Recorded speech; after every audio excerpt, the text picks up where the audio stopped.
Oki, ni student Danagu Melissa Trombley, and I am going to show you how to paint a face, okay? And it's gonna be really fast, and yeah, might be a little hard, but I believe in you.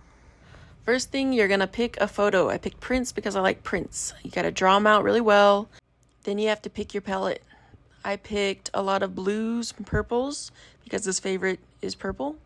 And then I just painted the background the best I could with how I felt. So the first thing you're going to want to do is block in the color. So I'm just doing a loose block in, which I'm not really paying attention. And then after you block in the color you want on his face or their face, then you go in and add more detail.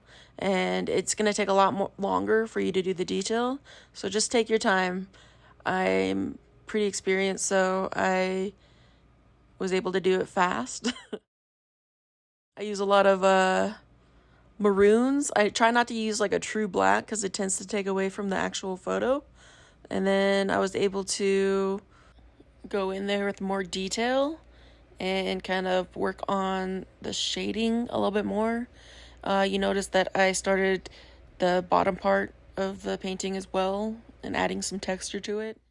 Now I'm just adding highlights to the painting. It's not completely done, but it is getting there, working on the different shadows and the highlights.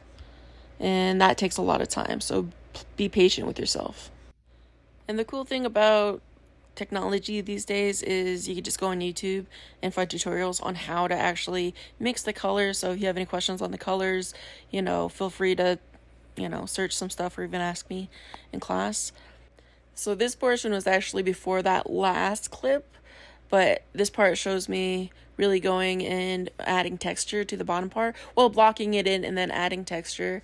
And, when you're working with paintings and stuff, you got to be mindful of the colors. So not every color is going to be exactly how it is in the photo if you're using a reference photo. So, just be patient with that and it'll come to you. The more you paint, the better you get. So I always encourage people to do that. This next bit is just showing some small details, and you notice that the details aren't as detailed as you think they would be. Like in the end product, you'll see that, oh, it worked really well with that. It did add the texture it needed, but it doesn't have to be extremely detailed if you don't want it to be. This next part is it finished and it cured for about 6 months. And for oil, it does take about 6 months for the paint to actually cure properly. And now I'm sealing it with a sealant I got from Michaels, I believe. Starts with a G. It's a really good one. I think it's a German sealer.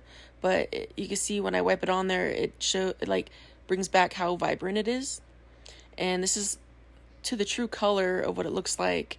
But at the end, it shows I color corrected in some ways. When I make my prints, my prints of prints, they come out like this end photo.